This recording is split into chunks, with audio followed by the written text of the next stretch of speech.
Bonjour à toutes et à tous. Je vous souhaite un excellent jour de fête.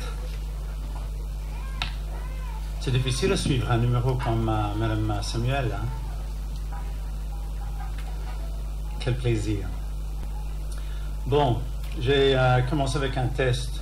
Qu'est-ce que vous avez retenu de la cérémonie de M. Paul? 3 mots. C'est très simple, c'est le même mot. Calme. Calme. Calme. Vous savez, c'est une bonne introduction pour moi. Vous savez, nous sommes tous ensemble, frères et sœurs, au bord de la mer. C'est pas n'importe quelle mer. Une mer sur laquelle les apôtres ont navigué. Jérusalem, c'est un peu par là. Hein? L'endroit est joli. Nous mangeons bien. Peut-être trop bien. Il y a de l'abondance. Mes frères et sœurs, pourquoi sommes-nous ici? Nous avons une explication, nous avons eu une explication de notre rôle en tant qu'épouse de Christ, notre rôle dans la famille royale de Dieu. Alors sommes-nous ici parce que c'est une tradition, ou bien y a-t-il de la profondeur à notre présence ici?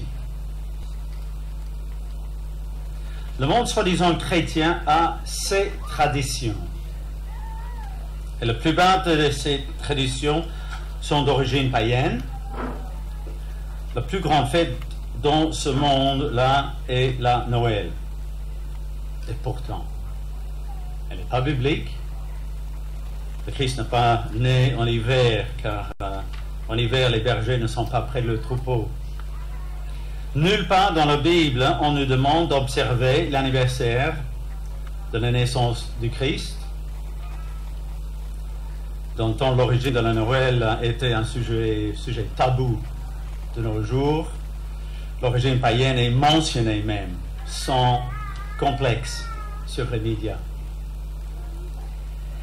Il est étonnant que dans un monde qui rejette de plus en plus Dieu, on s'accroche à ces traditions qui ne sont pas bibliques, mais qui sont, il faut bien l'avouer, une grande aventure commerciale.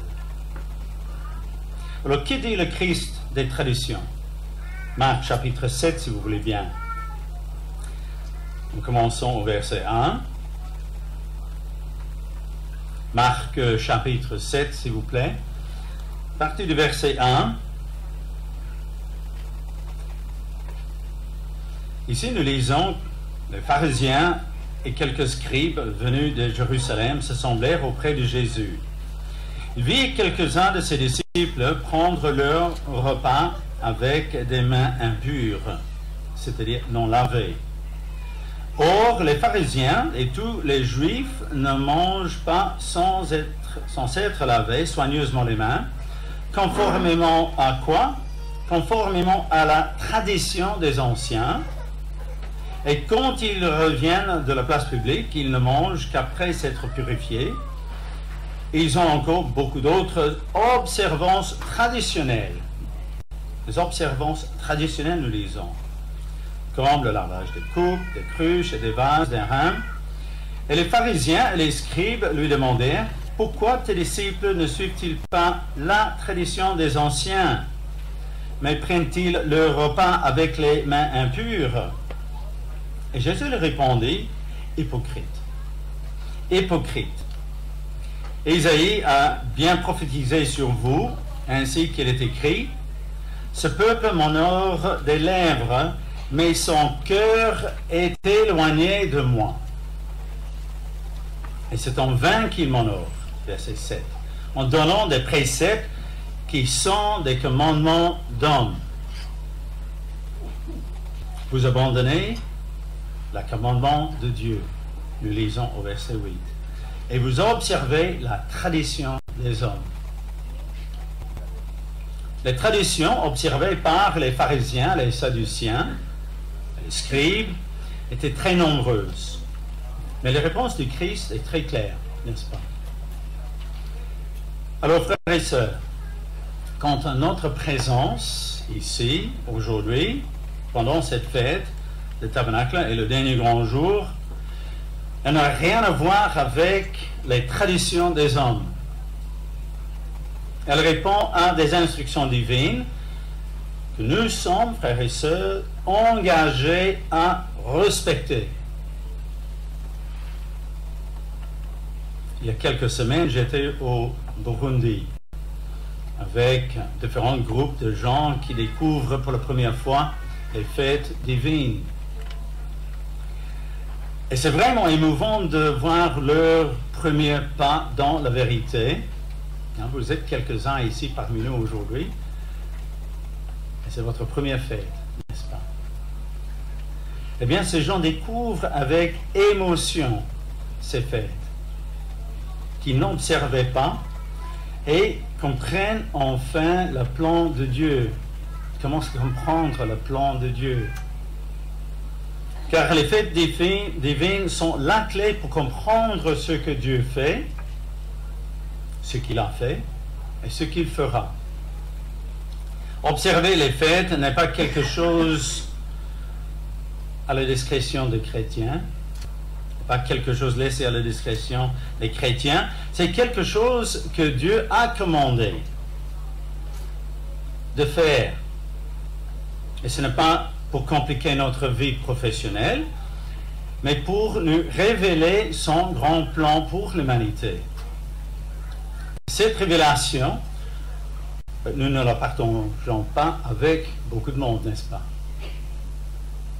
M. Armstrong a quitté l'Église de Dieu où il se trouvait parce qu'il n'observait pas les fêtes de l'Éternel et refusait de le faire. Il ne voulait pas changer.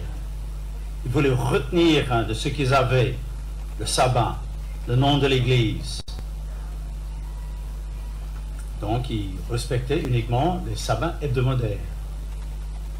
Et pourtant, l'observance des fêtes nous apporte la compréhension du plan de Dieu. Une compréhension tellement importante, tellement précieuse, que Dieu a prévu de nous faire répéter chaque année, chaque étape, année après année. Et de plus, il nous est impossible de comprendre correctement le concept de la nouvelle naissance sans comprendre le plan de Dieu. C'est un concept fondamental. Impossible aussi de comprendre ce qu'est la conversion, la véritable conversion, qui commence avec le sacrifice du Christ, sans lequel rien n'est impossible. Pardon, rien n'est possible. Et ça, c'est le rappel de la Pâque, n'est-ce pas? Qui se met en mouvement avec la chasse au péché, le changement de vie, qui est symbolisé par le fait des pains sans levain, un processus qui n'a pas lieu uniquement avant le baptême, mais qui dure toute la vie. La réception du Saint-Esprit qui est symbolisée par la Pentecôte. Le reste des jours saints nous focalise vers le futur, ce qui va arriver. Vers ce qui va non pas nous impacter, nous personnellement, même si ce sera le cas, bien sûr, mais il nous focalise sur les événements qui vont impacter toute l'humanité et qui nous tournent forcément vers le futur, vers la fin de ce monde qui part de plus en plus vite à la dérive. Et cette vision des choses à venir que n'avait pas l'église de Sardes à l'époque de M. Armstrong sont morts spirituellement. Apocalypse chapitre 3, verset 1. Apocalypse chapitre 3, verset 1.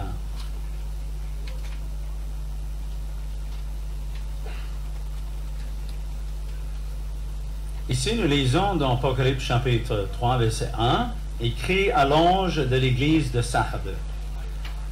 Voici ce que dit celui qui a cet esprit de Dieu et les 7 étoiles. Je connais tes œuvres. Je sais que tu passes pour être vivant et tu es mort. Et c'est tellement émouvant, frères et sœurs, de rencontrer ces gens, que ce soit au Burundi ou ailleurs, ces gens qui ignoraient que les disciples avaient observé ces jours et qu'ils font partie de ce que Dieu nous demande, ce qu'il commande de faire. Mais cette vision, je pourrais l'appeler ça, cette compréhension que nous avons, nous ne le devons pas à une intelligence supérieure aux autres. C'est le Saint-Esprit. C'est le Saint-Esprit qui nous révèle le plan divin. Et celui-ci ne peut être compris que par la signification des fêtes de l'Éternel. Il y a des gens qui rejettent les fêtes de Dieu, qui ont rejeté les fêtes de Dieu. Le peuple de Dieu n'a pas toujours été fidèle à l'observance des fêtes annuelles. Et remarquez que lorsque Dieu décide de remettre de l'ordre, soit dans l'ancien Israël ou même avec nous, de nos temps modernes, cela commence principalement par la restauration des fêtes de l'Éternel, qui ont été négligées ou même oubliées. Dieu a attendu de ne plus travailler avec les individus, mais avec tout un peuple pour présenter les fêtes de l'Éternel de manière officielle. Cela n'exclut pas que les patriarches aient été au courant et les observé. Mais Dieu les présenta à son peuple, car cela allait être des événements qui devaient les unir. Lorsque nous lisons Exode chapitre 12, nous y découvrons pour la toute première fois l'Église de l'Ancien Testament, présentée sous forme d'assemblée. Et la première chose que l'on remarque, c'est que cette assemblée a une mission à remplir, mais une mission à remplir collectivement. Elle doit préserver un calendrier, elle doit observer la Pâque, elle doit observer aussi les pains sans levain. Alors la première chose que Dieu a choisi de faire avec l'Assemblée d'Israël fut de lui expliquer les fêtes annuelles de la Pâque et des pains sans levain. Et à ce moment-là, Dieu ne le mentionne pas encore, la Pentecôte, les trompettes et les autres fêtes qui seront données plus tard. Ces fêtes commémorent alors un événement survenu à l'Assemblée d'Israël, mais aussi au cours de ces fêtes que des événements surviennent. Au lieu d'appeler les descendants d'Abraham, d'Isaac et Jacob, Dieu aurait pu appeler des Grecs ou des Chinois ou des Éthiopiens, mais c'est à cause de la promesse faite à Abraham que Dieu fait sortir le peuple d'Égypte. Remarquez Genèse chapitre 15. Je vais vous le lire. Genèse chapitre 15, versets 13 et 14. Genèse, vous notez Genèse chapitre 15, versets 13 et verset 14. Et ici, l'Éternel dit à Abraham, « Sache que tes descendants seront étrangers dans un pays qui ne sera point à eux. Ils y seront asservis et on les opprimera pendant 400 ans. Mais je jugerai la nation à laquelle ils seront asservis et sortiront ensuite avec de grandes richesses. » Et ce n'est que parce qu'ils observaient ce que Dieu a commandé, ce qu'ils observaient convenablement, la Pâque, et les fêtes des pains sans levain, que le peuple d'Israël fut délivré. Réfléchissons un petit peu. Nous savons que s'ils n'avaient pas aspergé les poteaux, ni les linteaux des portes avec le sang de l'agneau, leur première-né périt, comme l'ont péri tous les premiers-nés des Égyptiens. S'ils n'avaient pas été assemblés au cours de la soirée mémorable, ils n'auraient pu quitter l'Égypte. Ils seraient restés sous l'esclavage de Pharaon. S'ils n'avaient pas observé les derniers jours des pains sans levain au bord de la mer Rouge, ils n'auraient pas été là, sur place, pour traverser au moment choisi par Dieu. Si l'Assemblée d'Israël n'a pas été détruite, c'est parce qu'elle a observé ces fêtes, observant ainsi ce que Dieu a commandé, obéissant à Dieu. Voyons les toutes premières instructions données par Dieu à son peuple pour les fêtes, ici dans Exode chapitre 12, partie du verset 1. Exode chapitre 12, verset 1. En fait, ce sont les toutes premières instructions données par Dieu à son peuple, collectivement, pour les fêtes annuelles. Exode chapitre 12, partie du verset 1.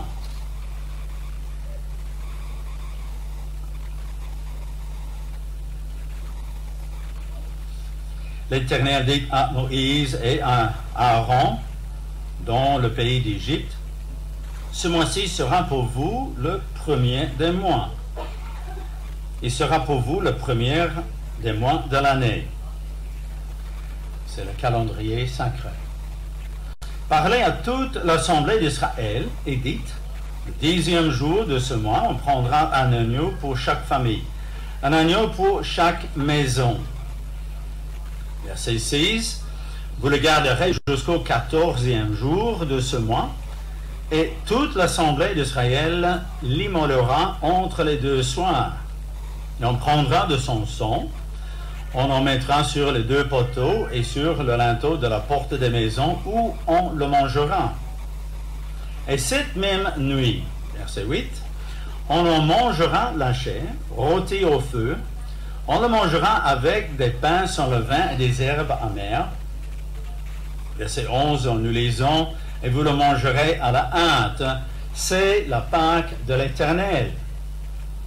Et cette nuit-là, je passerai dans le pays d'Égypte, et je passerai par-dessus vous, verset 13, et il n'y aura point de plaie qui vous détruise quand je frapperai le pays d'Égypte.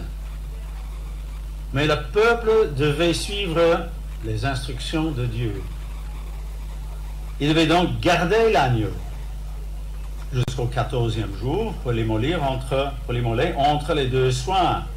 Et cette même nuit, pas une autre nuit, cette même nuit, c'est la Pâque de l'Éternel. Cette nuit-là, il devait passer par-dessus son peuple pour exempter de la mort ce qui était réservé aux premiers-nés du pays d'Égypte. Et après cela, nous trouvons les instructions pour la fête des pains sans levain. Exode chapitre 12 toujours, le verset 15.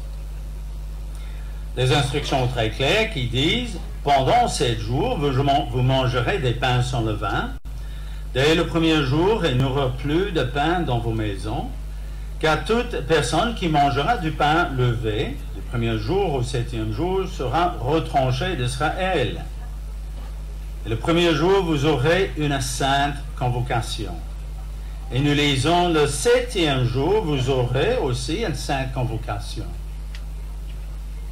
Et on ne fera aucun travail, etc. Verset 17 qui dit, vous observerez la fête des pains sans levain, car c'est en ce jour même que je ferai sortir vos armées du pays d'Égypte. Pas un autre jour. Vous observerez ce jour comme une loi perpétuelle pour vos descendants.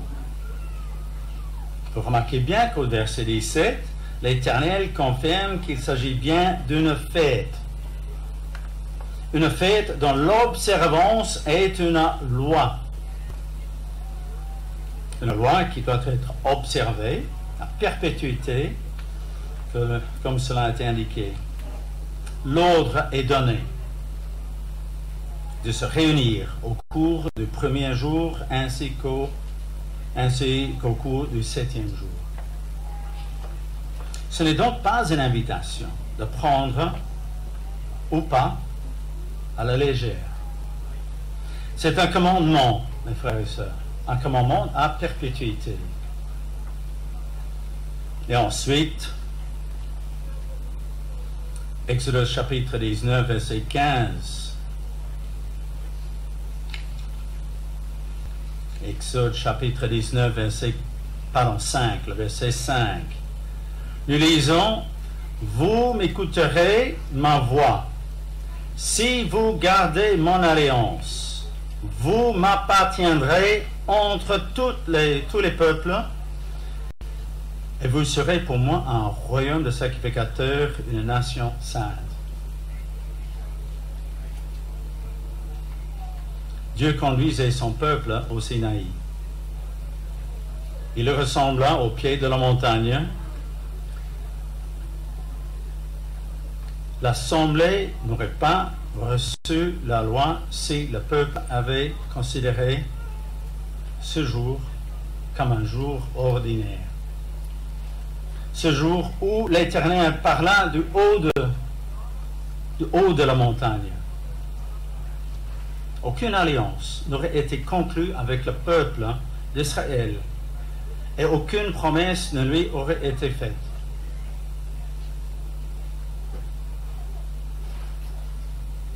Le 3e mois, comme on lit dans l'Exode chapitre 19, c'est la Pentecôte. Et en lisant cette histoire, nous nous rendons compte combien il est important d'utiliser certaines périodes de temps pour répondre à une sainte convocation, pour plaire à Dieu, car Dieu se plaît à faire certaines choses au cours de périodes bien précises. En donnant la loi qui fait suite aux 10 commandements, Dieu parle de 3 périodes. Exode chapitre 23, verset 14, à partir du verset 14, s'il vous plaît. Il y a d'autres passages similaires, mais ici dans Exode chapitre 23, verset 14. Ici nous parlons de 3 fois par année. Ce sont 3 époques ou 3 saisons. 3 fois par année, tu célébreras des fêtes en mon honneur. Tu observeras la fête des pains sans levain pendant 7 jours, au temps fixé dans le mois des épis. Tu mangeras des pains sans levain, comme je t'en ai donné l'ordre. Car c'est dans ce mois que tu es sorti d'Égypte. Et l'on ne se présentera point à vide devant ma face. Lisons Deutéronome 16, 16 et 17 aussi, en parlant de cette offrande qui devrait être donnée. Verset 16, tu observeras la fête de la moisson, c'est la saison suivante, le prémisse de ton travail, de ce que tu auras semé dans les champs, et la fête de la récolte à la fin de l'année, dans la 3e saison, quand tu recueilleras des champs le fruit de ton travail. 3 fois par année, verset 17, tous les mâles se présenteront devant le Seigneur l'Éternel. 3 époques, 3 saisons. Il faudrait bien remarquer que les 4 versets que nous venons de lire sont incorporés dans ce qui va être l'alliance. Une alliance qui sera acceptée par le peuple. En fait, alors qu'ils étaient sur la montagne de Sinaï, l'Éternel a rappelé au peuple les 10 commandements. Revenons au Exode chapitre 20. Exode 21 plutôt. Je vais vous le lire. Notez Exode chapitre 21, verset 1. Et là, nous lisons, voici les lois que tu leur présenteras. Exode 21, verset 1. Et ils étaient d'accord de les mettre en pratique. Et c'est dans ces lois que nous trouvons au chapitre 23, versets 14 à 17, où il est question de célébrer des fêtes en son honneur 3 fois par année, pendant les 3 saisons, les 3 époques. Les fêtes annuelles sont bien des lois, pas des traditions. Ce sont les lois de l'Éternel. Et comme nous le verrons, ces fêtes sont rattachées au 4e commandement et ne sont pas des traditions d'hommes. Le peuple a dû être présent ce jour-là pour recevoir de manière très officielle ces lois. Alors quand Dieu nous demande de faire des choses à des dates précises, c'est très important à ses yeux. Venons au livre de Lévitique chapitre 23, partie du verset 1. Alors ici, l'Éternel détaille non seulement les 3 périodes de fête, mais aussi leur date. Lévitique chapitre 23, à partir du verset 1, nous lisons: L'Éternel parla à Moïse et dit: Tu parles aux enfants d'Israël et tu leur diras, les fêtes de l'Éternel que vous publierez seront de 5 convocations. Voici quelles sont mes fêtes. Ce ne sont pas les nôtres, mais les fêtes de l'Éternel. On commence par le sabbat, verset 3. On travaillera 6 jours, mais le 7e jour est le sabbat, le jour de repos. Il y aura une sainte convocation.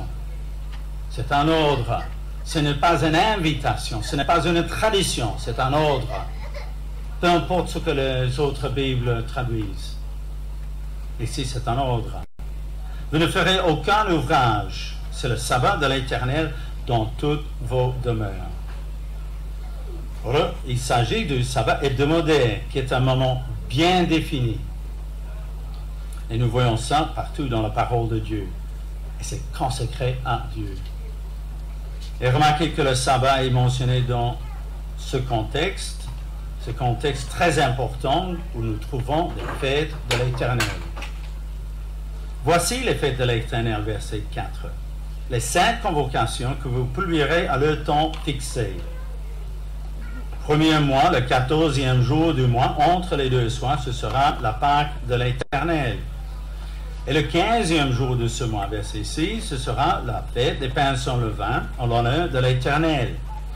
Et vous mangerez pendant 7 jours des pains sans levain. Le premier jour, vous aurez une sainte convocation et vous ne ferez aucune œuvre servile. Et vous offrirez à l'Éternel pendant 7 jours des sacrifices consumés par le feu. Et le 7e jour, il y aura une sainte convocation. C'est au cours du 14e jour que l'Éternel a ordonné le sacrifice de l'agneau. C'est à ce jour-là qu'il est passé par-dessus des Israélites, comme nous l'avons vu dans Exode 12. C'est au 15e jour que commence la fête des pains sans levain. Et c'est au cours de chacun de ces 7 jours de cette fête que nous avons pour obligation de manger des pains sans levain. Verset 9. Lévitique chapitre 23, verset 9. L'Éternel parla à Moïse et dit: Parle aux enfants d'Israël et tu le diras, quand vous serez entrés dans le pays que je vous donne et que vous y ferez la moisson, vous apporterez au sacrificateur une gerbe, prémisse de votre moisson. Elle y agitera de côté et d'autre la gerbe devant l'Éternel, afin qu'elle soit agréée. Le sacrificateur l'agitera de côté et d'autre le lendemain du sabbat. Et le jour, verset 12, le jour où vous agiterez, vous offrirez en holocauste un agneau, à l'Éternel un agneau d'un an sans défaut. La Bible parle de 3 saisons. La Pâque, fête des pains sans levain, tombe au cours de cette première saison. La Pentecôte au cours de la 2e saison. Et nous lisons au verset 15, depuis le lendemain du sabbat, du jour où vous apporterez des gerbes pour être agités de côté à d'autre, vous compterez 7 semaines entières. Vous compterez 50 jours jusqu'au lendemain du 7e sabbat, et vous ferez à l'Éternel une offrande nouvelle. C'est le 3e mois. Et puis la fête des trompettes annonce la 3e saison. Nous y sommes. La 3e saison où nous trouvons également le jour des expiations, la fête des tabernacles et le dernier grand jour. Cette saison tombe à la fin de l'été. C'est le 7e mois. Verset 23, nous lisons: L'Éternel parla à Moïse et dit: Parle aux enfants d'Israël et dit: Le 7e mois, le premier jour du mois, vous aurez un jour de repos, publié au son des trompettes et une sainte convocation. Verset 26, ou plutôt verset 27, le 10e jour de ce 7e mois, ce sera le jour des expiations, et vous aurez encore une sainte convocation. Vous humilierez vos âmes et vous offrirez à l'Éternel des sacrifices consumés par le feu. Ce sera pour vous un sabbat, un jour de repos, et vous humilierez vos âmes.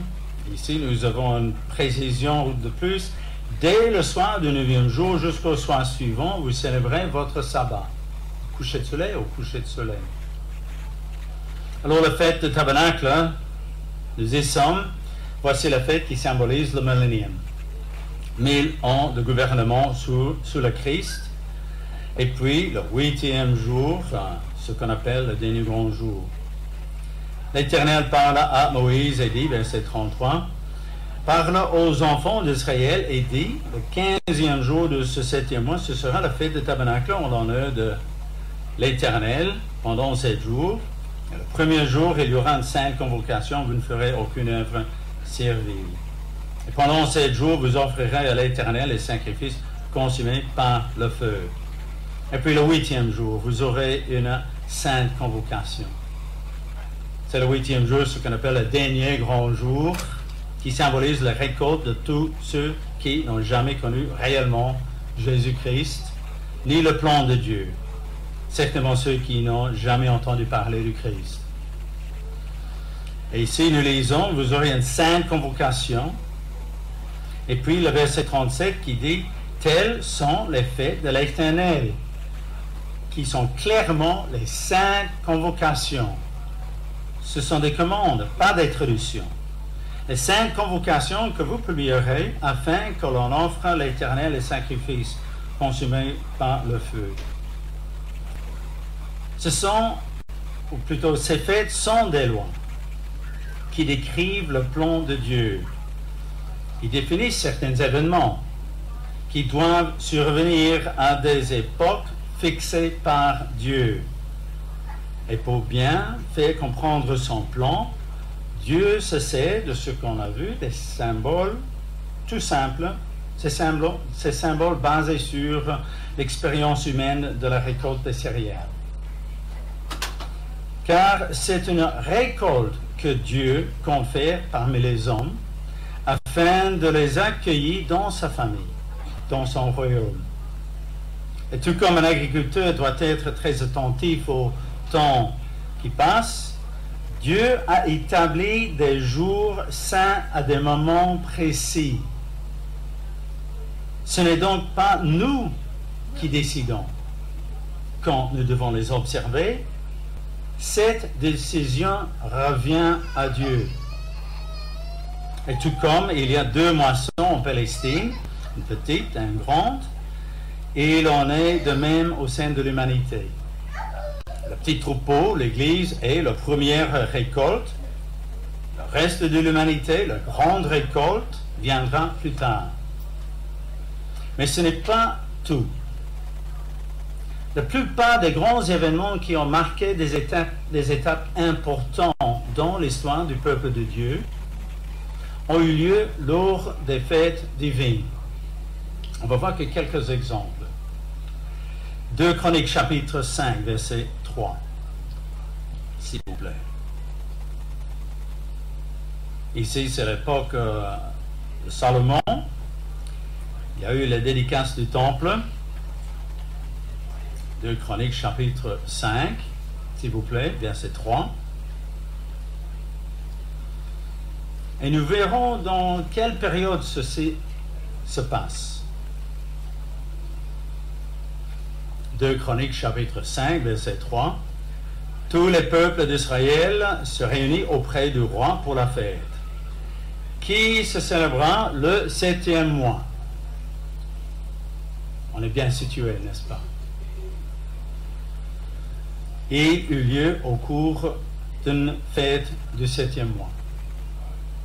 Trompette, expiation, la fête du tabernacle, dernier grand jour. Ce qui est très logique à première vue, car il est aisé de comprendre combien il est important qu'un tel événement puisse se célébrer devant un maximum de personnes, devant la congrégation. N'empêche que c'est aussi au cours d'une fête que la gloire de l'Éternel remplit la maison. 2 Chroniques chapitre 7, verset 1. Un peu plus loin, 2 Chroniques chapitre 7, verset 1. Et nous lisons ici, lorsque Salomon eut achevé de prier, le feu descendit du ciel et consuma l'holocauste et les sacrifices, et la gloire de l'Éternel remplit la maison. Et à partir du verset 8, nous lisons, Salomon célébra la fête en ce temps-là pendant 7 jours. Et tout Israël avec lui. Une grande multitude était venue depuis les environs d'Hamath jusqu'au torrent d'Égypte. Et puis au verset 9, nous lisons, le 8e jour, ils eurent une assemblée solennelle, car ils firent la dédicace de l'autel pendant 7 jours, et la fête pendant 7 jours. Et le 23e jour du 7e mois, Salomon renvoya dans ses tentes le peuple joyeux et content pour le bien que l'Éternel avait fait à David, à Salomon et à Israël, son peuple. Et c'est à ce moment-là que le temple est devenu le centre de culte pour le peuple. Verset 12, nous lisons toujours dans 2 Chroniques chapitre 7, verset 12. L'Éternel apparut à Salomon pendant la nuit et lui dit, « J'exauce ta prière. Et je choisis ce lieu comme la maison où l'on devra m'offrir des sacrifices. » C'était après 7 jours de la fête du tabernacle. Et le 8e jour, bien sûr, c'est le dernier grand jour. Il y a d'autres exemples pour le peuple d'Israël. Il y a d'autres exemples que nous pouvons lire. Par exemple, dans 2 Chroniques chapitre 30. Ou plutôt 2 Chroniques chapitre 29. 2 Chroniques chapitre 29, verset 17. Ici, c'est l'histoire d'Ézéchias. Ici, nous apprenons que le peuple s'éloignait de Dieu, et il y a une division au sein du peuple, un schisme. Il avait désormais 2 royaumes au lieu d'un seul. Alors Ézéchias, roi de Juda, voulut une réformation, c'est-à-dire une mise en ordre, un changement d'attitude de la part de sa nation. C'était la nation de Juda, c'était après la mort de son père. Et il demanda aux sacrificateurs et aux Lévites de purifier le temple. 2 Chroniques chapitre 29, verset 17. Ils commençaient ces purifications le premier jour du premier mois, le 8e jour du mois. Ils entraient dans le portique de l'Éternel, et ils mirent 8 jours à purifier la maison de l'Éternel, et le 16e jour du premier mois, ils avaient achevé. Alors la purification étant achevée le 16e jour du premier mois, il est trop tard pour l'observance de quoi? La Pâques, ce qui est le 14e. Alors, un peu tard pour le pain sans levain, comme cela aurait dû se faire le 14e et 15e jour de ce mois. Nous savons, après Nombre chapitre 9, qu'il y a possibilité, ou c'est prévu que la Pâque pouvait être reportée un mois, en cas de nécessité. Mais ici, au chapitre 30, voyons ce que fit le roi, ici, dans 2 Chroniques, chapitre 30, verset 1. Ézéchias envoya des messagers dans tout Israël et Juda. Il écrivit aussi des lettres à Ephraïm et Manassé pour qu'ils viennent à la maison de l'Éternel à Jérusalem célébrer la Pâque en l'honneur de l'Éternel, le Dieu d'Israël. Et le roi, ses chefs et toute l'assemblée avaient tenu conseil à Jérusalem afin que la Pâque fût célébrée au second mois, comme je dis, en concordance avec nombre 9. Car on ne pouvait le faire en son temps, parce que le sacrificateur ne s'était pas sanctifié en assez grand nombre et que le peuple n'était pas rassemblé à Jérusalem. Et ce qui est intéressant, c'est que le peuple se tourne vers Dieu. La première chose qu'il fait, c'est quoi? C'est de venir adorer Dieu dans son temple et d'observer le fait de l'Éternel. Observer par ceux qui veulent faire sa volonté, bien entendu. Verset 4, toujours dans le chapitre 30 de 2 Chroniques, versets 4 et 5.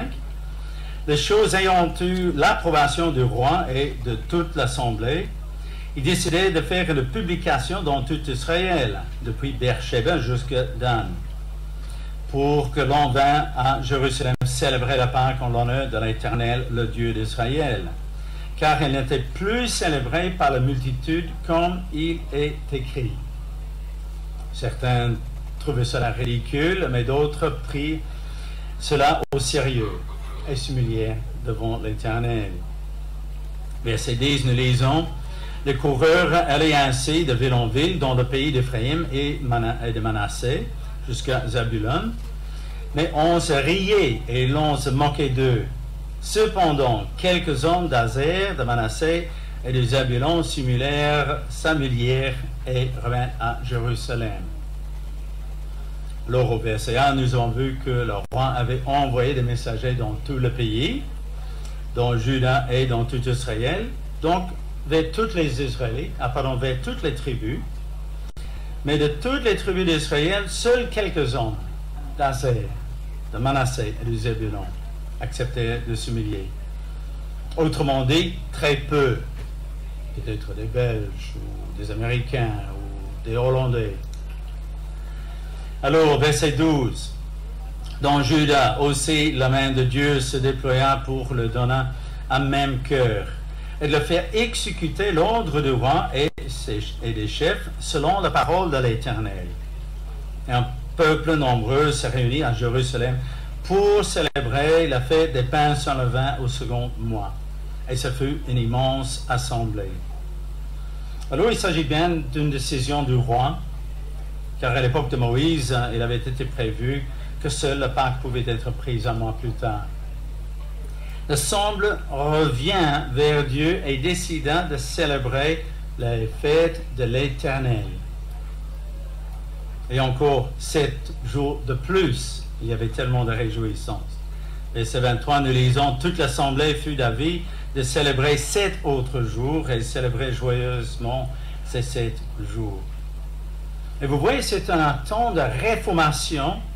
Cet temps de réformation se concentre sur les fêtes de l'Éternel.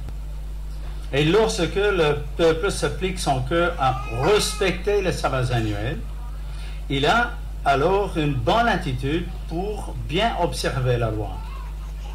Et c'est au cours des fêtes qu'ils apprennent à bien connaître la loi, par la lecture qui lui est en effet.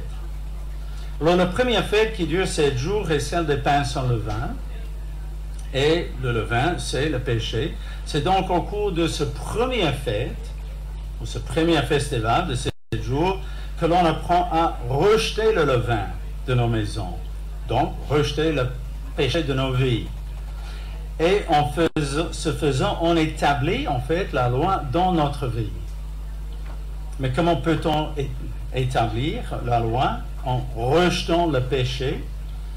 J'ai un coup d'œil dans Romains chapitre 8, verset 5 au verset 7. Romains chapitre 8, verset 5 au verset 7.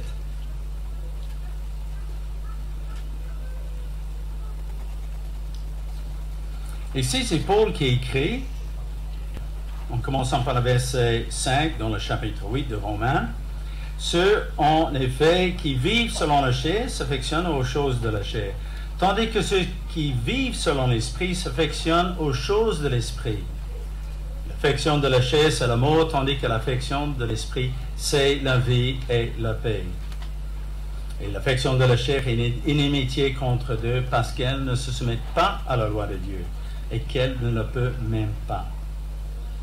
Se soumettons à la loi de Dieu, c'est refuser de le transgresser, c'est rejeter le péché, et en refusant de transgresser la loi, on l'établit, on reconnaît, on prouve, on démontre son existence.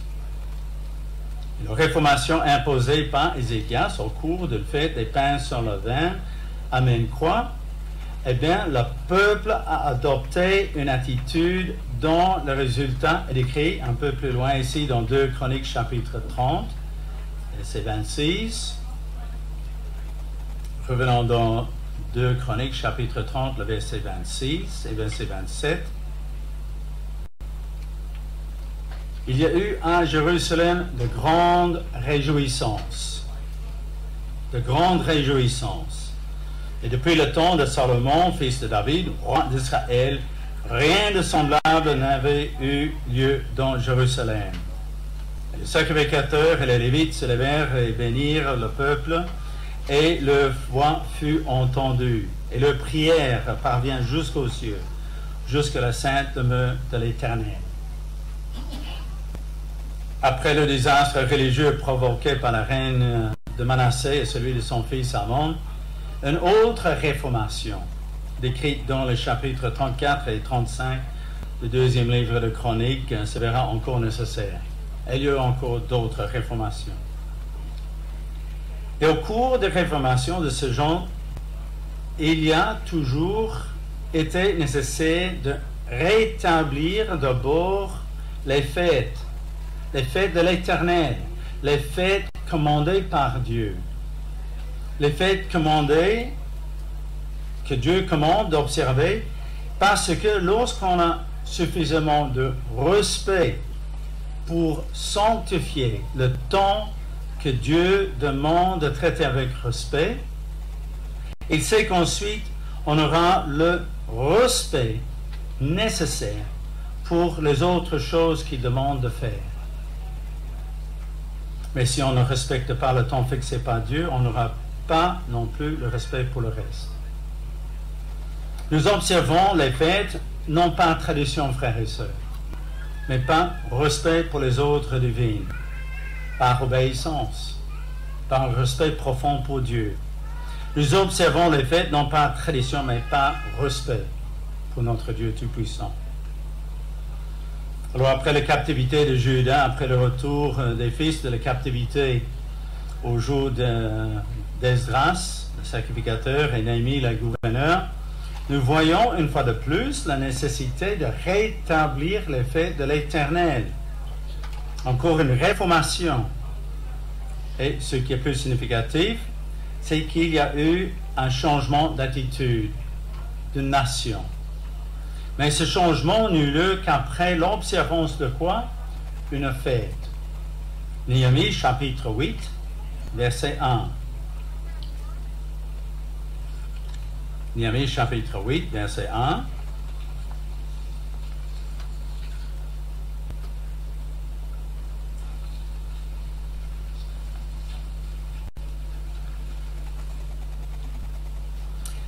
Néhémie chapitre 8, verset 1, nous lisons: Alors tout le peuple s'assembla comme un seul homme sur la place qui est devant la porte des eaux. Et il dit à Esdras, le scribe, apportez le livre de la loi de Moïse, prescrite par l'Éternel à Israël. Et le sacrificateur Esdras apporta la loi devant l'assemblée, composée d'hommes et de femmes et de tous ceux qui étaient capables de l'entendre. C'était le premier jour du 7e mois. Et Esdras lut dans le livre depuis le matin jusqu'au milieu du jour, sur la place qui est devant la porte des eaux, en présence des hommes et des femmes, de ceux qui étaient capables de l'entendre. Tout le peuple fut attentif à la lecture du livre de la loi. Et au verset 14, nous apprenons quand ça a eu lieu. Et ils se trouvèrent écrits dans le livre que l'Éternel avait prescrit par Moïse, que les enfants d'Israël devaient habiter sur des tentes pendant la fête du 7e mois. Et au verset 18, on lut dans le livre de la loi de Dieu chaque jour. On lut dans le livre de la loi de Dieu chaque jour, depuis le premier jour jusqu'au dernier. Et on célébrera la fête pendant 7 jours. Il y eut une assemblée solennelle le 8e jour, comme cela est ordonné. C'est tout comme nous faisons aujourd'hui, n'est-ce pas? Eh bien, par les évangiles, nous savons que le Christ a observé les fêtes. Et nous laissons ainsi un exemple que nous devons suivre. Jésus-Christ avait souvent été accusé de transgresser quel jour? Mais c'était le sabbat. Mais c'était les fausses accusations. Il n'a jamais péché et donc observé toute la loi, y compris le sabbat et les fêtes annuelles. Marc chapitre 2, nous lisons. Marc chapitre 2, versets 27 et verset 28, je vais vous le lire. Vous notez Marc chapitre 2, verset 27 et verset 28. Puis il leur dit, le sabbat a été fait pour l'homme, et non l'homme pour le sabbat, de sorte que le Fils de l'homme est maître même du sabbat. L'homme n'a pas été fait pour servir le sabbat, mais le sabbat a été fait pour le bénir, pour bénir l'homme. Et en fait, le sabbat a été instauré après la création de l'homme.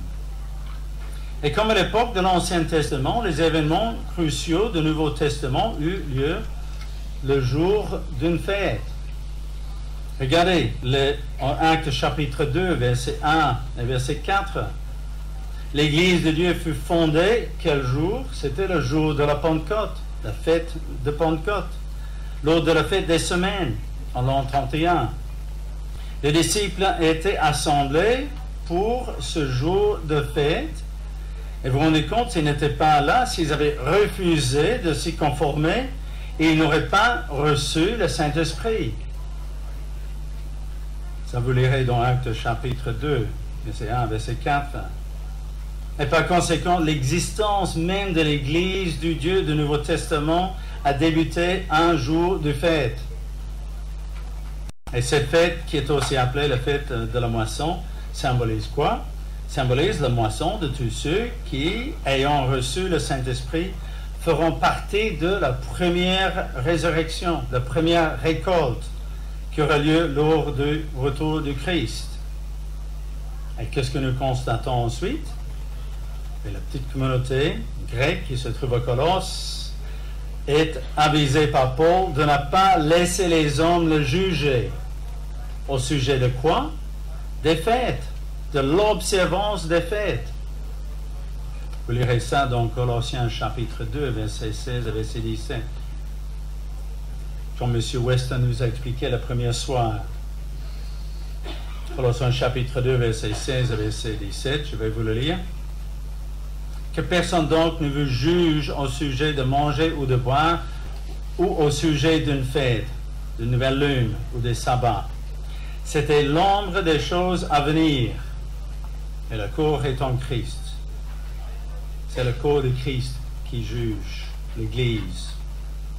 La nouvelle lune n'est pas une fête, nous savons bien, mais tout simplement un critère important pour déterminer le commencement des mois et fixer forcément le début de ces fêtes. Il n'existe aucune raison pour que l'Église de Dieu, qui est à Colosse, se laisse juger ou se laisse critiquer sur ce qui est l'ombre des choses à venir.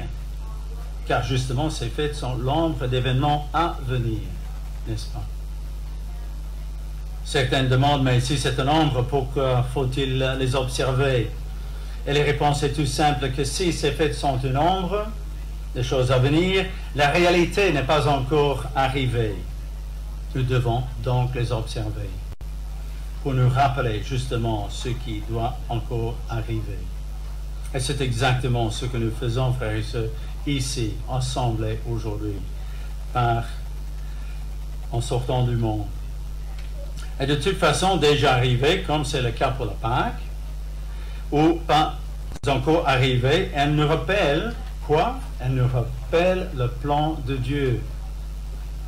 Et elles nous font connaître les étapes qu'il doit parcourir le chrétien pour voir le bout, ou l'hypothèse de ce grand plan de Dieu. Alors les Israélites et les Juifs qui ont observé la Pâque avant la venue du Christ le prenaient en sachant qu'il devait venir ce qu'ils espéraient. À l'époque, la Pâque était l'ombre des choses à venir, n'est-ce pas? Alors aujourd'hui, nous prenons la Pâque au jour fixé par Dieu. Et si nous prenons du pain et du vin au cours de cette cérémonie, c'est parce que nous suivons l'exemple que Jésus-Christ nous a laissé avant son arrestation.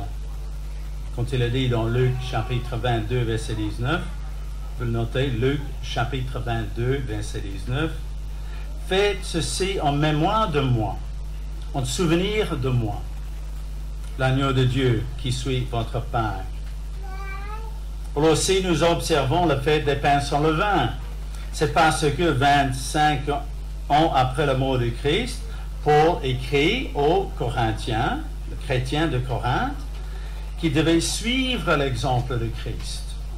1 Corinthiens chapitre 11, verset 25. 1 Corinthiens chapitre 11, verset 25.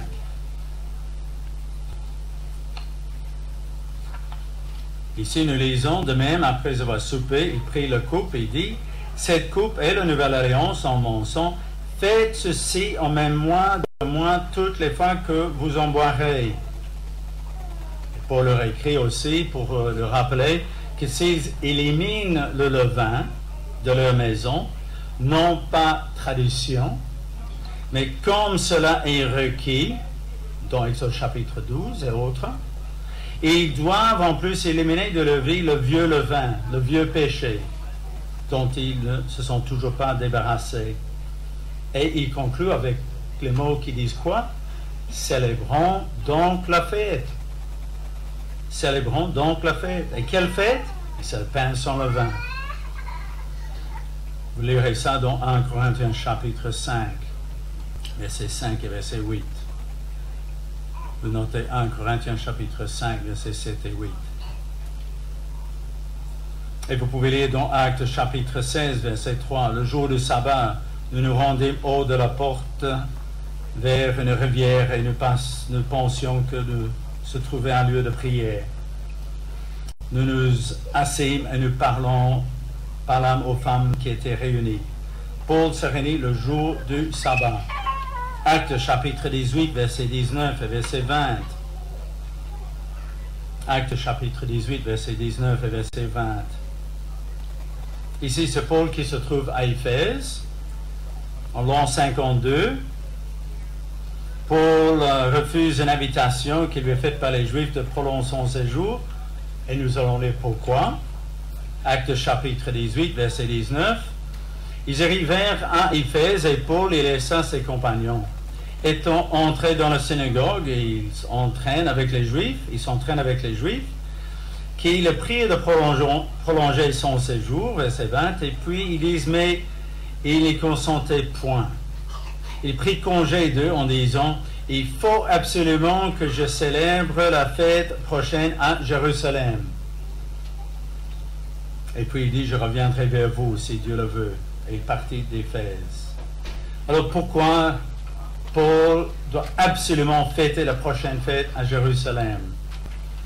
Tout simplement parce que Paul veut se conformer aux ordres divins et lui qui a été enseigné directement par Jésus-Christ déclara dans 1 Corinthiens chapitre 11 verset 1, « Soyez mes imitateurs comme je le suis moi-même de Christ. » Les fêtes, mes frères et sœurs, ne sont pas des simples traditions, mais bien des commandements donnés par le Christ, l'Éternel de l'Ancien Testament.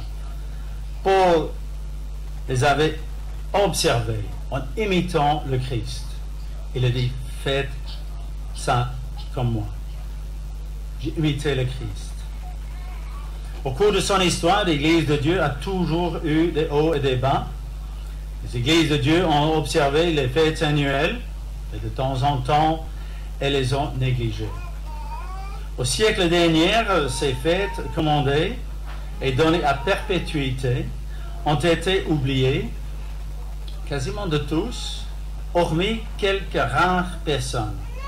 Et cela jusqu'au moment où Dieu les a révélées à M. Armstrong. Et c'est ainsi, frères et sœurs, que nous sommes revenus à l'enseignement clair, précis des temps apostoliques. Qu'est-ce que cela veut dire pour vous, frères et sœurs, pour nous? Eh bien, lorsque nous observons le sabbat, nous pratiquons chaque semaine un devoir fondamental. Chaque fois que nous observons une fête, le pain sans levain, la fête du tabernacle, le dernier grand jour, nous pratiquons aussi un devoir fondamental. L'Église de Dieu qui les observe comme cela est requis, reste en contact avec Dieu, car elle les observe tels que Dieu les a révélés dans sa parole, conformément aux prescriptions précises de la Bible. Frères et sœurs, vivez donc ces quelques jours avec profondeur et gratitude, en sachant que vous vivez en tant qu'Église les fêtes de l'Éternel, qui est une vision de la réalisation du plan de Dieu.